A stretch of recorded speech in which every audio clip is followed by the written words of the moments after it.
Hello, welcome to another Ready on Roll video. Jesus Christ, I've been doing this for years and I still fuck up the intro. This is Starfinder Second Edition Player Call. This is the retail exclusive version. You can only, at least to my understanding, you can only get this from brick and mortar shops. And I think that's really cool that Paizo are like, hey, here's this thing for exclusively the places out in the world selling our stuff. So yeah, this is a chunky book. I should have got up and picked up the Starfinder core book for first edition to compare it. I think this is around the same size, a little bit smaller. This is 156 pages and some change. So 156, and then you've got all your character sheets, your credits, full credits, including the Orc license, and some ads for future products. So, Murder of Metal City is already out. Need to pick that up. GM Core is out on the 3rd of September. Orc's Nest in central London have offered to put a copy of that aside for me, so I will be picking that up. I will try to get out on the 3rd. Don't know yet. Things might change. So yeah, let's crack this wonderful, wonderful book open and see what it's all about. First off, taking a look at the credits, because I think these people deserve some love. Get a table of contents, very useful, which is something I noticed I didn't think, I completely forgot to say about Galaxy Guide. This doesn't have a index. It's got a table of contents, but it's got no index, which is kind of shit. It's fine. It's a shorter book. Still would have been nice. You get an introduction to Starfinder as a game, basics of play, gaming is for all, message that I think some people should be reading and rereading.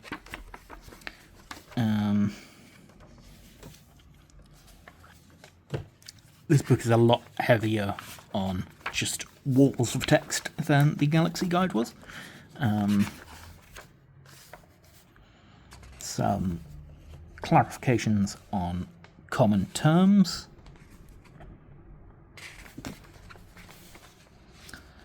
and an example of play, which I really love that this is a thing. I think every book should have an example of play, even if it's just 2 pages like this. I think it's useful to have.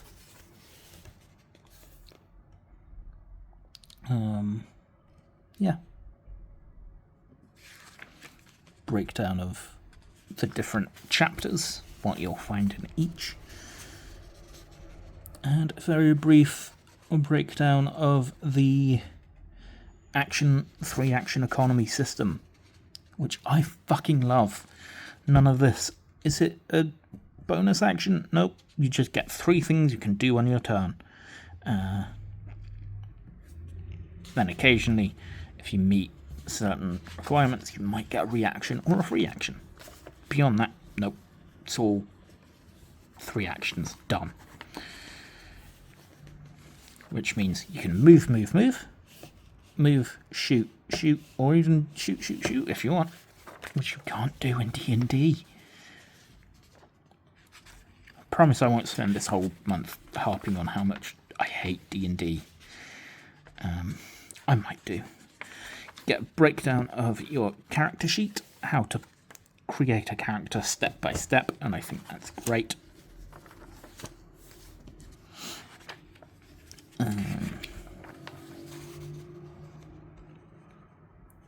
Finishing things up. Get a breakdown of the ancestries and the versatile heritages and the classes. Interestingly, we are missing some. We're missing Mechanic and Technomancer, but they are in playtest and apparently due to be in a book coming out soon-ish. It's going to be one of the first books on the roadmap after Alien Core to come out, apparently. So yeah.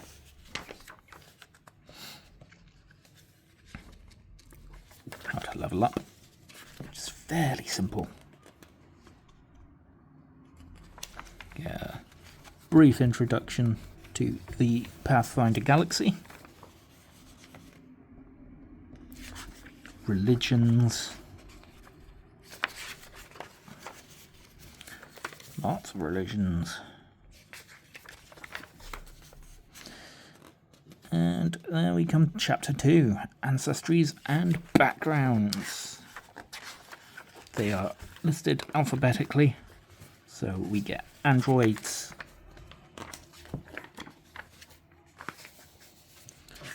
Barafu, human, Kasatha,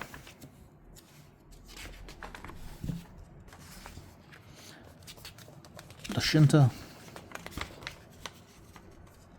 Patra. I love Patra. Look at that big fluffy tail. The Sheeran, the Skittermanders.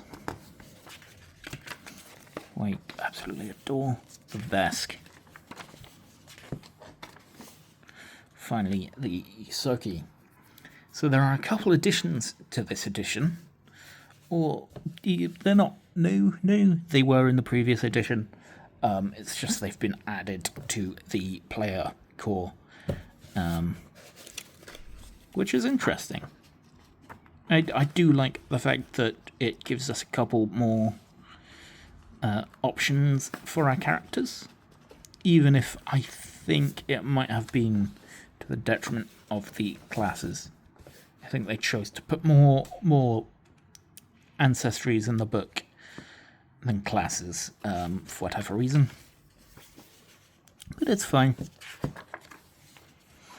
We also get the versatile heritages, so you can attach these to any ancestry.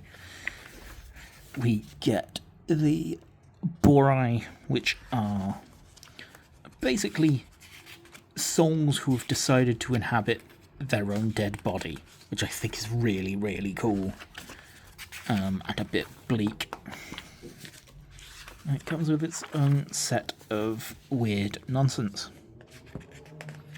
The Prismeni, who are sort of have the essence of the drift inside them, which means that they can do weird stuff like creating barriers that conceal them, which is fun. Some teleportation shenanigans.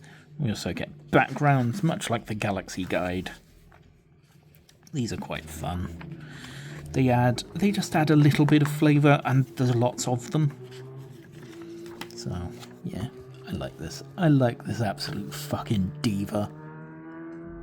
Look at them. They're fucking class. Yeah. They do incur a couple. They do include a couple bonuses to your stats. Include a thing on languages, a bit on sign language and telepathy. Yeah. And then we get to classes. Like I say, we are missing Technomancer and Mechanic, though they are in playtest, so you can use them. It's just they're not in this book. A brief rundown of our iconics. A little bit about them. But yeah, get the Envoy, the Space Bard, as it were.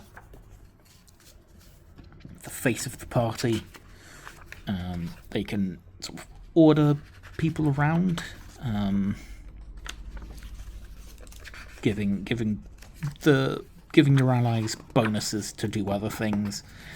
Yeah, I think that's really cool. Sort of a martial, a charisma-based martial class. Yeah. The Mystic, magic users,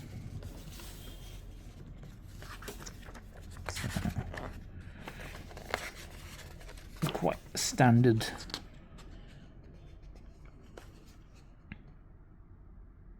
Yeah. The operative sort of. I remember when I first got into Starfinder, people described it as the Space Rogue. I would describe this as the Space Special Ops. Sneak in, do the job, get out. It's different versions, so you can be up close and personal. You can use melee, things like that. Sort of the scout of the party in many ways. The Patra with a suit that encompasses their tail, which can't be comfortable.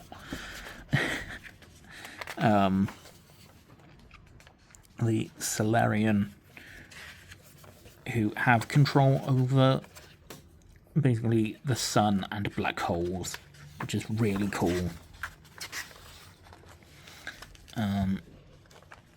Yeah.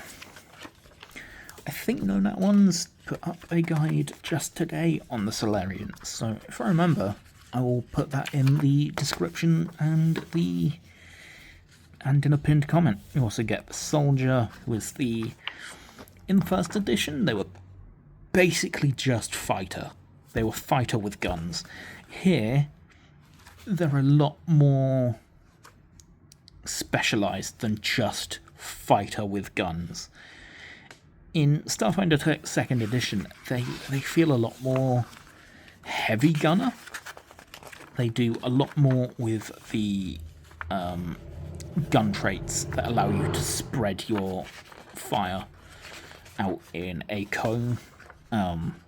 So, yeah, really cool. I love the slight reflavoring of them from just being the standard dude with gun to being a heavy gunner. And then the Witch Warper, who does weird nonsense with reality. Big fan of that. One of the more involved classes from what I've seen. Like I've had a brief read through of a lot of these, but I couldn't tell you specifics because I'm not a player. I'm a GM. I've just went, okay, here's what all the different classes are. Makes sense. Get archetypes.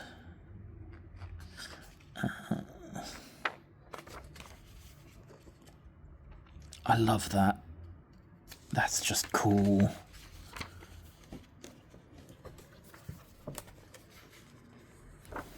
Add a little bit of flavour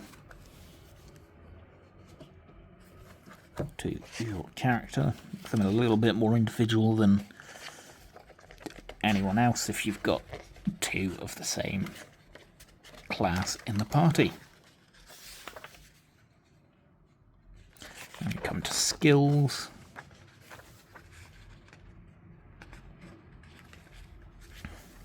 Breakdown. I think this is a breakdown of all the different skills. Yes. See. It's a nice breakdown, I think. There we go. Back to standard thing. Yeah. different skill actions.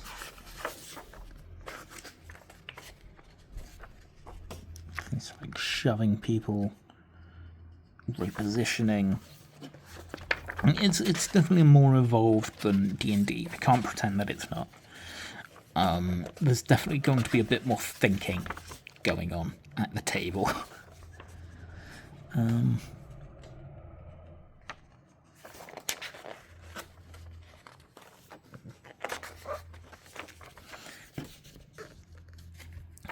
to move on a little bit.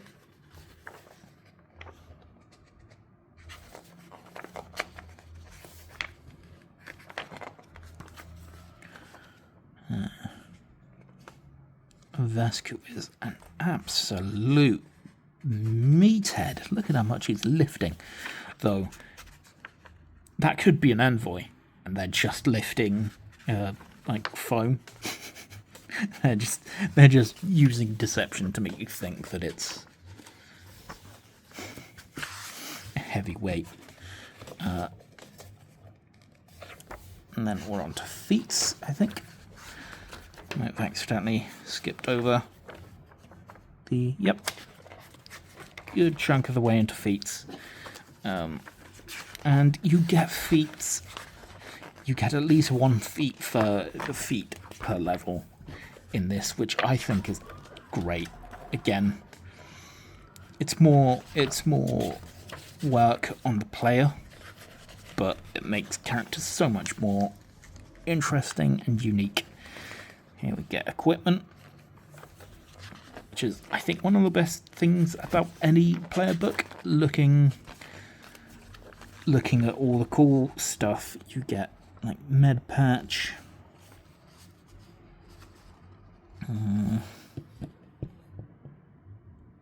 serums. Interestingly, serums used to be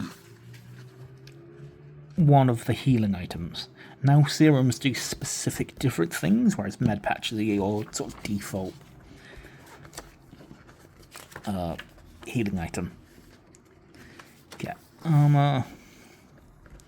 I love the art for the armor. Hard light series. Just cover yourself in light, basically. Microcord armor.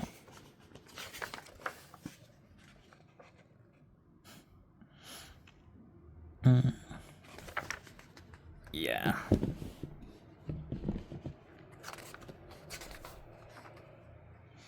Get some shields. I love the one that's just a projection. Yeah. Shields are cool. Weapons. Lots of guns. Some chakram. Pistols. Whips.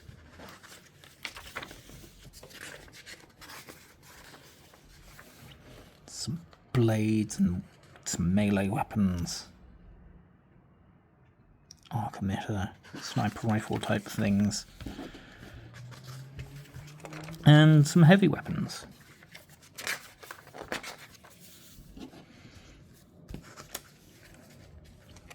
I think these are all extra items.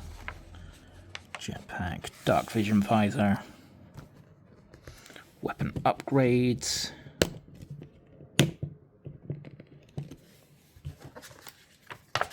So instead of some really cool stuff. So in Pathfinder, I think you get like crystals or gems or something. I can't remember the exact terminology. Here you get upgrades, and I think that's cool. Instead of having to pick up a new gun every single level, you can have a gun that you take with you throughout the campaign that just gets upgraded and updated and to meet your needs throughout the campaign, and I think that's great. Some precious ammunitions, grenades, some magic items,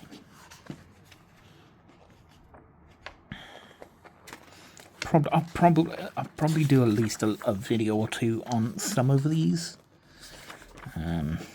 Augmentations, ranging from mood skin to that weirds me the fuck out.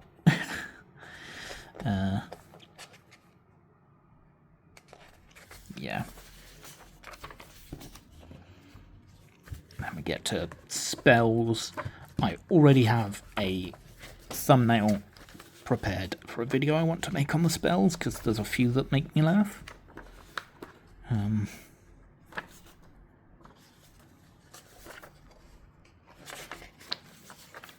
Yeah. Plenty of spells for all your casters.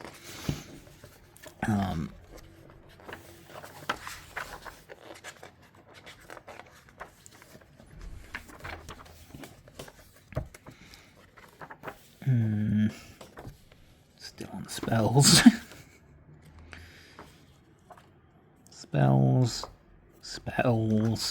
Spells.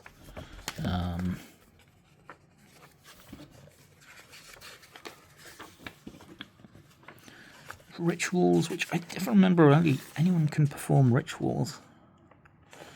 It just takes a bit of time.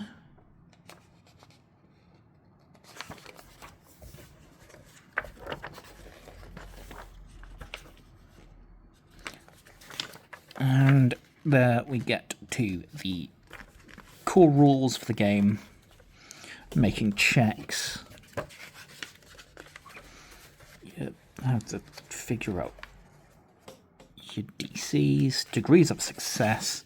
So you've got critical success, failure, and critical failure. It's in Starfinder and Pathfinder. You not only crit on a Nat 20 and a Nat 1, you also crit if you are 10 above or 10 below your target DC, which I think is really, really cool. It means cool stuff is happening more often than it would do normally. Damage rolls.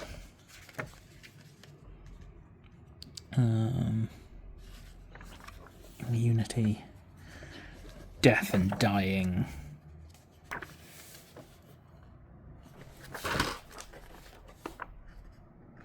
Hero points, have to spend them.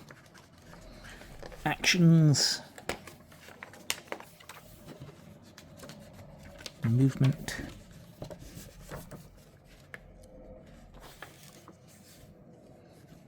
Different effects. Areas. Examples of areas on grids.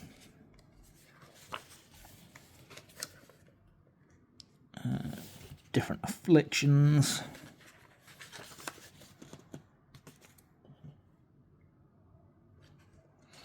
Perception. Oopsie, that's a bit of a jump.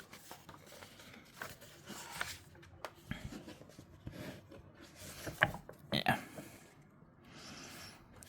Conditions. We come to the end of the book now, and then come on to our index, which is really quite involved, really in-depth index, which you like to see for a book that's, 450 odd pages long. Get our character sheet, quite a big one, credits and adverts.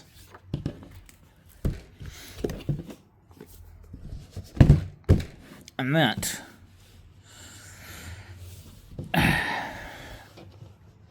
is Starfinder Second Edition's player core. I won't answer the question, who is this for? It's obviously for players. GMs will get something out of it, obviously, especially if you're learning the game for the first time. So it's really for everyone, but it's going to be most useful for players. So yeah, that's it. That's your Starfinder video for the week, even though it probably isn't. I've got at least 2 more ideas in the can, in the can being my brain. So they might come out. They might have come out last week. I don't know. I'm filming this it's still the end of August. I don't know what order I'm releasing these things in. So yeah, I've been talking for about an hour and a half now, so I'm going to bugger off and get some water. Thank you for watching this. Take care of yourselves.